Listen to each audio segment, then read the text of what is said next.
ஆன்மீக நண்பர்கள் அனைவருக்கும் அன்பு கலந்த வணக்கங்கள். இன்றைக்கு நாங்கள் ஆன்மீகம் சம்பந்தமான பதிவில் இறந்த வீட்டில் சிவபுராணம் ஏன் படிக்க வேண்டும் அதை பற்றி தான் நாம் இன்றைக்கு பார்க்க போகிறோம். ஒரு உயிர் இந்த உலகத்தை விட்டு பிரியும் தருணம் அது ஒரு முடிவல்ல, ஒரு புதிய பயணத்தின் தொடக்கம். அந்த பயணம் அமைதியாக இருக்க வேண்டுமா, அந்த ஆத்மா முத்தி அடைய வேண்டுமா, அதற்கான ஒரு புனித வழிதான் சிவபுராணம் மற்றது திருவாசகம் பாராயணம். அதாவது தில்லை நகரில் நடந்த ஒரு அதிசயம் என்னன்னு சொல்லி பார்த்தீங்கன்னா, பழமையான தில்லை நகரம் சிதம்பரம் நடராஜர் கோவில். ஒரு ஆனி மாதம் ஆயில்யம் நாளா அங்கு தங்கி இருந்தாரா மாணிக்க வாசகர். அவரது பக்தி அளவிட முடியாதது, அவரது வாக்கு இறைவனின் அருள் அப்படின்னு சொல்லப்படுகிறது.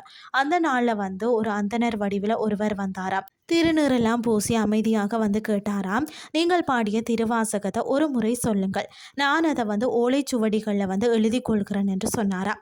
மாணிக்க வாசகர் மனமகிழ்ந்து திருவாசகத்தின் 51 பதிகங்களையும் 658 பாடல்களையும் சொன்னாராம்.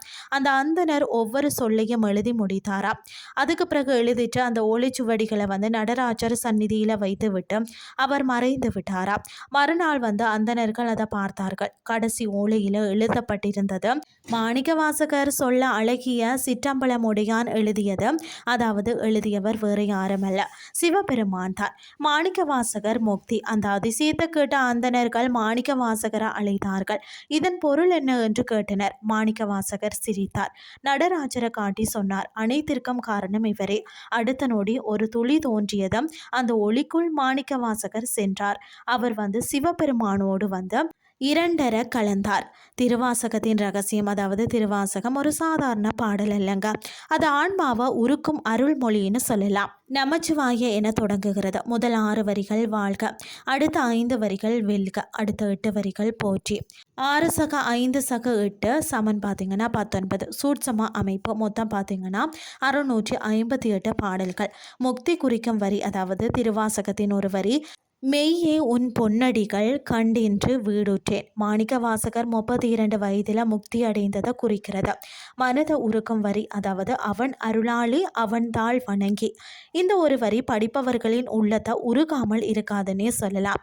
இறந்த வீட்டில் ஏன் படிக்கணும்னு சொல்லி பார்த்தீங்கன்னா, ஒரு உயிர் பிரியும் போது மனதில் குழப்பம் இருக்கும், ஆன்மா அலைப்பாயும்.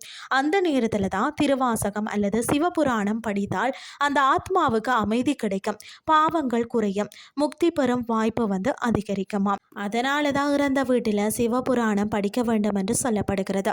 இது ஒரு உண்மை சம்பவம். அதாவது என்னன்னு சொல்லி பார்த்தீங்கன்னா, ரமண மகரிஷி திருவண்ணாமலையில் இருந்தபோது அவரது தாயார் இறுதி நிலையில் இருந்தாராம். அந்த நேரத்தில் அவர் அருகில் அமர்ந்து திருவாசகம் தொடர்ந்து படித்தாராம். அன்று இரவே அவரது தாயார் அமைதியாக முக்தி அடைந்தாராம்.